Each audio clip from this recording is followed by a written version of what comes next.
Captain, yung naa-aresto because of illegal activities, specifically illegal drugs. So how can we make sure na, especially po namin mga bagong ma-elect for this upcoming SK and barangay elections, RD, how can we make sure na the community will be safe na yung mga pinapaupo natin sa pwesto, RD, is na hindi nag-engage sa mga illegal activities? Yun po ang problema sa ating kasama tayo. Number one sa community, para sa inyo to. Alam niyo ba ang ibig sabihin ng walang pakialam? Yun tayo eh. We see na meron nangyayari, pero we do not report. Walang pakialam. Alam mo na nagagamit ng droga yan, kaibigan mo, kagawad, pero hindi mo nila-report. Tapos sasabihin mo, ang kagawad lang may problema, parte siya ng problema. Kaya we, sa DLG, we do not condone that behavior.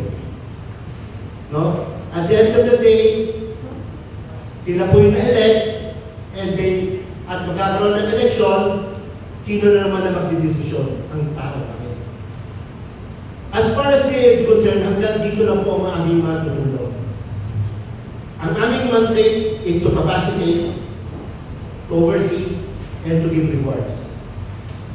As far as doon sa mga may problematic na barangay, as chair ng ICAD ng Anti-Drug Abuse Council, we are now advocating along with R.D. Torres of the PIDEA na magpunta about barangay, about munisipyo ng drug-free workplace, wherein there is a mandatory drug testing ng lahat from tanod hanggang sa lahat ng opisyales, unannounced.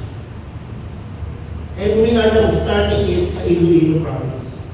The provincial director, Engineer Noy, started it, advocating it sa Iloilo. At meron na pong isang munisipyo na nagmakondak. Balasan. Nagmakondak na sila ng drug-free workplace, including their barangay. Medyo mahal kasi po ang magpa-test, di ba? So kailangan natin ng provincial government, ng municipal government, para buong barangay po ay magkaroon ng drug-free workplace. Follow-up na lang po, RD, regarding po dun sa mga na-aresto na barangay officials, aside from the criminal case po sa police, how about po yung naging action ng DILG sa kanila, RD?